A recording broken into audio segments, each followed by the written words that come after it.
আসসালামু আলাইকুম। আচ্ছা, আজকে আমি আবার একটা নতুন ভিডিও নিয়ে আসলাম আমার এই স্যানিটারি কাজে। দেখেন দর্শক, আমার রান্নাঘরের এটা হলো একটা ব্যাক সাইড আর এটা হলো ফ্রন্ট সাইড, তার মানে আমার সিঙ্কটা এখানে।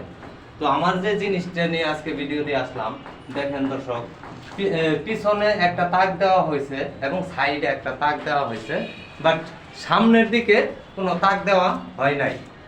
তো সামনের দিকে যে তাক দেওয়া হয় নাই, এটা হলো আমার সিঙ্ক। এখানে আমি সিঙ্ক বসাবো। এটা একটা 10তলা ভবন। 10তলা ভবনের মধ্যে প্রত্যেকটা একই সারিতে 10টা কিচেন আছে। তো এখানে যখন আমি উপরে তাক না দেওয়ার কারণে আমি যখন ফ্লোর টাপ কিংবা লং টাপটা সেটিং করব, লং টাপটা ওপেন হয়ে যাচ্ছে এবং রান্নাঘরে ঢুকলেই সর্বপ্রথম লং টাপটা চোখে পড়তেছে। এবং এই পাশে যে আমি 3-4 কনসেলের লাইন উঠে দিয়েছি, ওইটাও শো করতেছে। এই জিনিসগুলা দেখা গেলে রান্নাঘরের মধ্যে আসলে জিনিসটা খুবই খারাপ লাগতেছে। আর দ্বিতীয়ত, এই পিছনের তাকটা দর্শক যদি পিছনে না দিয়ে এই তাকের সাথে সরাসরি সামনে দিয়ে দিত, তাহলে আমার ফ্লোর টাপটা দেখা যাইতো না, কাজটা অনেক সুন্দর হইতো।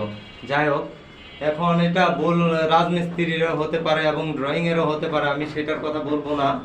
তো আমার কাছে মনে হইলো যে এই জিনিসটা মনে হয় ভুল হয়েছে।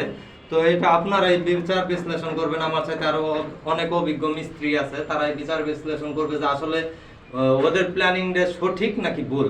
তো এখন এই জিনিসটা নিয়ে আমি একটা সাজেশন দিলাম যে এখানে লং ট্রাপ ভিতরে না দিয়ে বাইরে যদি লং ট্রাপ দিই, তাহলে হয়তো বা লং ট্রাপটা দেখা যাইতেছে। এই জন্য আমি নিজে থেকে এই প্ল্যানিংটা ইঞ্জিনিয়ার স্যারের দেওয়ার পর ইঞ্জিনিয়ার স্যার বললো যে আচ্ছা ভাই, তাহলে ওইটাই করেন। এই জন্য আমি এটা লং ট্রাপটা বাইরে দিচ্ছি।